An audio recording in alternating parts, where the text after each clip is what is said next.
Hi everybody, so as you guys know, I have been doing a lot of training recently to raise money in the name of my friend who committed suicide. And so training means a lot of this, and this, and this, and this.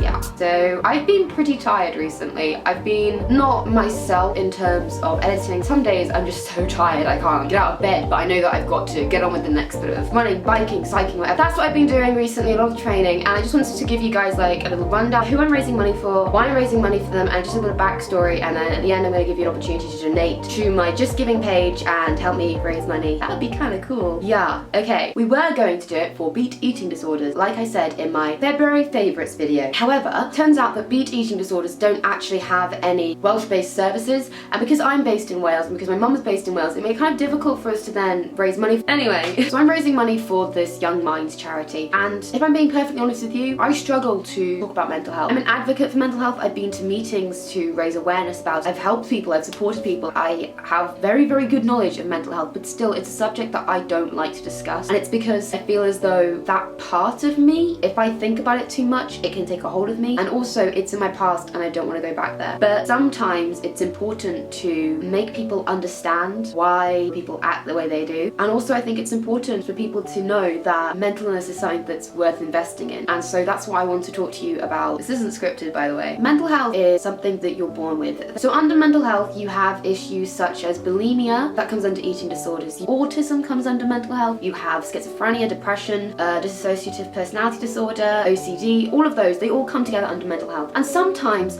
certain conditions can interlink with one another. They can either make each other worse or stronger or enable you to get over them. And sometimes people are stuck in this situation where they have voices in their head telling them to do things that kind of contradict the context in which they're in. People who have mental illness can sometimes be hard to deal with because they don't have the ability to be able to process the norms of society, or in some cases they don't. And I think that too often people are kind of, they want to be different, but they don't want to be so different that they're like that, because that's just not normal. And it makes it kind of a hard thing for people to want to invest in changing, because it's something that people don't want to talk about. And then you have the complete opposite end of the spectrum, which is where you have people who want to talk about it so much that it's detrimental to their own health. I see time and time again teenagers who wallow in their depression, who let it consume them, who let the anxiety and all of the issues that they have become them. It's not an illness, it is who you are, okay? There's no need for you to suddenly be wallowing in this stage in your life, because it's just a stage. It is just a stage. I'm going to use anxiety as an example. So you are born with this anxiety disorder. Essentially, by your logic, you have an anxiety disorder from the moment you're born. You continue to have this anxiety disorder. However, something happens around about here, around about the time that you're 15, 16,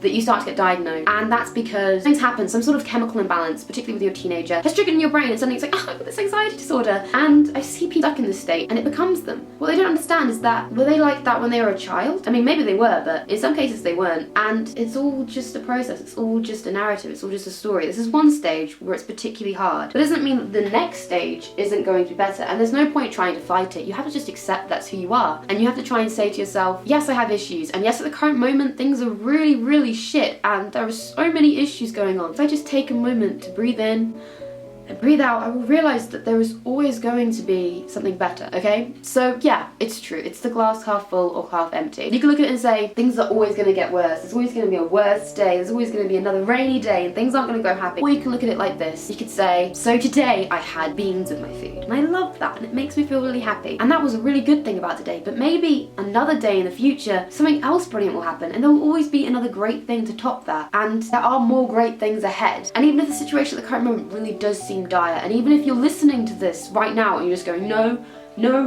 there is nothing better happening in my life, everything's just gonna get worse, you have to remember that it's about your matter of thinking, and things are going to get worse if you have that frame of mind. If you think that the next day is going to be shit, and if you are constantly focusing on the negative, you're going to find it so hard. And if you're there like, oh no, but you don't understand, you don't know what it's like to have depression, you don't know what it's like to always see it. It's hard. Yes, it's hard, okay? Everything about life is hard. Life is a hard thing to do. Life isn't simple. You don't wake up and you're good at life, okay? You wake up and one day you wake up and you realize that there is so much more to this world than you first expected. And sometimes it's scary, and sometimes it makes you feel a bit scared yourself, but it's also kind of exciting. And don't forget, especially I'm going to apply this to anxiety disorders, but with anxiety, it links very close to excitement. So the spectrum of feelings, anxiety and excitement are very close together, and sometimes it's confusing to know which one's which. Particularly with anxiety disorders, sometimes you'll wake up and you'll be really stressed out and so many things just happen badly and you don't know why they're happening like that, and you start crying and you're like, but why am I crying? So you try and think of a reason for it. You know that you feel anxious, but you're not too sure what it is. It's literally like you've woken up and the whole entire world is against you. But on days like that, it's sometimes good to take a subjective step backwards and just write down, okay, what is happening in the next few days that could possibly cause me anxiety? It's like, for me, I recently went over to a friend's house who I hadn't seen in a very long time, and it was like the first time I'd gone over to their house in a while. And that morning I woke up and I was so excited because I really wanted to go to the house, but like halfway through the day my brother walks in and I started crying, like full on crying. I didn't know why I was crying, but I was like, it's because he's taller than me. Why is he taller than me?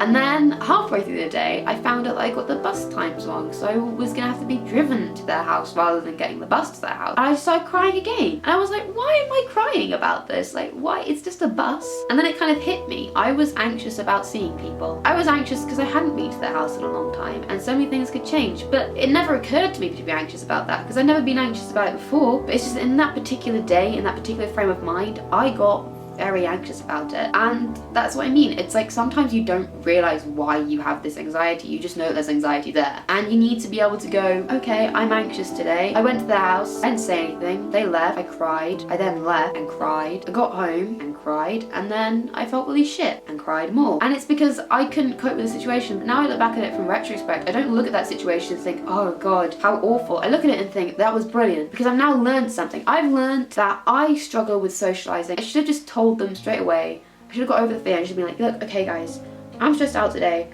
I'm scared about this social stuff. I haven't talked to you in ages. Can we please do something? Or maybe I should have made it a different day. But the point is that you always have to learn from these mistakes. The problem is when you're mentally ill or when you have depression and things, it's kind of hard for you to get into that state of mind where you're like, it was a learning, because you're so stuck on that it was so bad. And I think that that's something that I've learned, particularly as I've been living with this mental illness for quite a while. I haven't recovered from my mental illness. I don't think you recover. That's my opinion. It's an unpopular opinion, but I don't think you recover from mental illness. I think you learn to live with it and you learn to love it, but not in a kind of obsessive way like with anorexia where you just want to get ill. I mean, you learn to love it as in you learn to love yourself, and you learn to realize that this mental illness is a part of you. It's not something that you have to fight, it's something that you have to challenge and find ways of making it work for you.